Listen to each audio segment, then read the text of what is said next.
físico Stephen Hawking foi o primeiro a elaborar essa ideia, um jovem cientista preso a uma cadeira de rodas devido a uma doença degenerativa, que não impediu seu sucesso na área e muito menos prendeu seu espírito criativo e sua força de vontade de viver.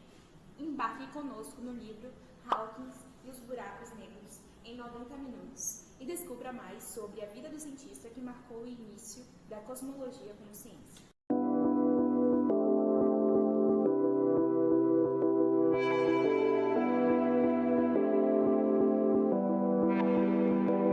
O livro Hawking e os Buracos Negros em 90 minutos foi escrito por Paul Strader, um autor britânico de biografias. O livro faz parte da coleção 90 minutos do autor. Pessoalmente, para mim, a leitura foi bem agradável por ter uma linguagem simples e engraçada em algumas partes. Bom, no começo do livro, o autor não fala nada sobre teorias, sobre cosmologia, nem nada do tipo. É apenas o jovem Stephen Hawking, um garoto desengonçado que ia bem na escola, que não se sentia instigado pela escola, apesar de sua média ser acima das pessoas ali. Com a idade de 17 anos, Stephen Hawking chegou à Universidade de Oxford para cursar Ciências da Natureza com ênfase em Física, contrariando seu pai que queria que ele fosse médico. Quando ele tinha algum trabalho, ele fazia com extrema excelência e com a arrogância esmagadora como descrevia seus amigos. Com 20 anos, ele chegou à Universidade de Cambridge, em Trinity Hall, através de uma série de exames ao qual ele passou em primeiro lugar. A vida do jovem cientista mudou em seu último ano em Oxford, antes de ele ir para Cambridge, quando ele caiu de uma escada e bateu a cabeça. Em decorrência disso, ele sofreu uma leve perda de memória e uma dificuldade motora. Ao persistir os sintomas, ele foi ao médico e descobriu que ele estava com uma doença chamada esclerose lateral amiotrófica, mais conhecida como doença neuromotora. Hawking retornou a Cambridge e entrou no estado de depressão mórbida, porque ele recebeu o diagnóstico e os médicos disseram que ele teria apenas 2 anos de vida. Sua vida mudou quando uma jovem que o havia conhecido no Réveillon foi visitá-lo em Cambridge. Era uma jovem muito agradável e que o admirava muito. Logo, os dois se apaixonaram e Hawking encontrou então um motivo para viver. A jovem tinha 18 anos e se chamava Jane Wilde. Ambos relatam que chegaram à compreensão de que juntos poderiam transformar a vida deles em algo que valesse a pena. Logo, ficaram noivos e para se casar precisavam de dinheiro. E para ter dinheiro, ele necessitava de emprego. E para ter emprego, ele necessitava de um PhD. Foi quando ele conseguiu retornar aos estudos. Entusiasmado, Paul Strater explica como a cosmologia amadureceu antes dos estudos de Hawking, como por exemplo, os buracos negros. Apesar de não levar esse nome, os buracos negros eles foram percebidos pelo estudioso John Michell no século XVIII. Michell também traz a natureza das estrelas duplas, relacionando seu tamanho e a sua densidade à sua capacidade de emanar luz.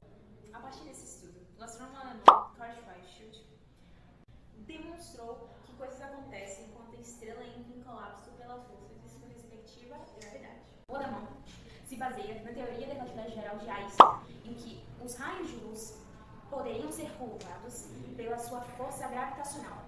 Ou seja, a estrela se reduz em um determinado raio que a transforma em um buraco negro. Posteriormente, Alexander Friedman levantou a hipótese de que o universo seria composto por uma nuvem de uma matéria uniformemente rarefeita. Ele também levantou a hipótese de que o universo estaria em constante expansão. Essa teoria foi comprovada de maneira prática pelo americano Edwin Hubble, com um experimento de desvio para vermelho das galáxias diferentes. Continuando, Daniel Landau teorizou um artigo em que uma estrela é composta por uma estrela superdensa constituída por partículas subnucleares não carregadas. Sendo assim, o calor excessivo de uma estrela é gerado por uma absorção interna de um gás estrela de nêutrons.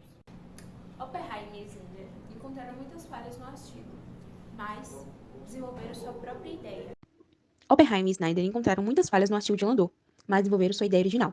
Segundo eles, quando uma estrela grande exauria seu combustível nuclear e se extinguia, ela então implodia devido à sua própria atração gravitacional. Num determinado ponto, ela se contraía a um raio crítico, onde até mesmo os raios de luz eram incapazes de escapar de sua superfície. Nesse ponto, a estrela se isolava do resto do universo, e um horizonte de eventos de mão única se desenvolvia. As partículas e a radiação conseguiram entrar, mas nada poderia sair.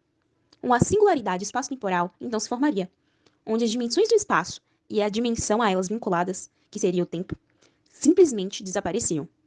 Era impossível dizer o que acontecia dentro desse horizonte, e Oppenheimer recusou-se até mesmo a especular sobre o assunto. Weller acreditava que poderia descobrir o mistério por trás dos buracos negros, fazendo da união da física quântica e da teoria da relatividade. Após todo esse cenário, Stratton traz que, com a volta de Hawking aos estudos, ele estava a se dedicar à cosmologia, que estava em um estado altamente fluido no início dos anos 60. Apesar de que Paul chega a chamar as ideias relacionadas a ela como o dinossauro da ciência moderna, como se os cientistas ali da época não acreditassem que a cosmologia pudesse vir a ser uma ciência de verdade. Com os estudos da quântica e da teoria da relatividade, questionou-se se essas áreas poderiam ser aplicadas na escala galáctica. Logo, Hawking se adiantou e percebeu que aquelas teorias não se harmonizavam, impedindo de explicar a existência dos buracos negros. E é daí que suas pesquisas ambiciosas se iniciam. Embora o livro não contenha ilustrações, Paul traz de forma clara os momentos da vida de Hawking, como, por exemplo, quando Hawking começa a estudar em cima das ideias de Penrose. Hawking começou a estudar as ideias de Penrose detalhadamente, e à medida que o fazia, uma ideia de surpreendente originalidade começou a se formar em sua mente. Como várias outras grandes ideias, esta era essencialmente simples, embora a matemática para tratá-la não fosse assim. Hawking se perguntava o que aconteceria se um buraco negro pudesse de algum modo ser revertido. Aplicou então essa ideia ao universo como um todo. E se o universo em expansão não fosse mais do que uma enorme estrela que colapsa em reversão? O tempo desaparece dentro de um buraco negro. Se esse processo fosse revertido, abarcaria a criação do tempo. Da mesma forma, isso aconteceria ao espaço. A matéria se originaria de um ponto infinitamente denso, mas sem dimensão, e esse ponto seria nada menos que o Big Bang, o próprio ato da criação. Mas não pense que a teoria de Hawking foi a única. Também existia a do estado estacionário, defendida por Fred Hoyle, e também os soviéticos não acreditavam que existiam buracos negros. Mas logo, Hawking ganhou reconhecimento e logo conseguiu uma equipe da DAMTP, que o ajudou nas investigações sobre buracos negros. Mas não para por aí. Neste trecho, Hawking explicara como o universo se originou, mostrara como o Big Bang de fato acontecera, como surgira de um buraco negro em reversão total, embora os soviéticos corajosamente continuassem a sustentar que não existiam os buracos negros e Hoyle obstinadamente prosseguisse na defesa da sua teoria do estado estacionário. A notícia da surpreendente teoria de Hawking logo começou a se espalhar, recebendo amplo apoio, exceto entre os soviéticos e os defensores do universo plano. Hawking se firmara como estrela em ascensão no cenário cosmológico. Hawking usou seu prestígio para promover campanhas que beneficiam pessoas com deficiência. Ele usou de sua fama e influência para promover campanhas que promovem a igualdade para pessoas com deficiência. Por exemplo, ele escreveu cartas ao Conselho Municipal de Cambridge sobre a construção de rampas e rebaixamento do asfalto. Seu sucesso nessas campanhas proporcionou-lhe o prêmio de homem do ano pela Real Sociedade de Deficiência e Reabilitação. Além disso, no final de sua carreira, ele se dedicou a escrever vários artigos científicos e livros, inclusive infantis. Uma breve história do tempo foi publicada em 1988 e atingiu o recorde de venda, tornando Hawking um dos cientistas mais conhecidos pelo grande público. Hawking passou a se dedicar a um tema, que seria uma espécie de passatempo, ou seja, uma teoria de tudo, que propicia uma completa descrição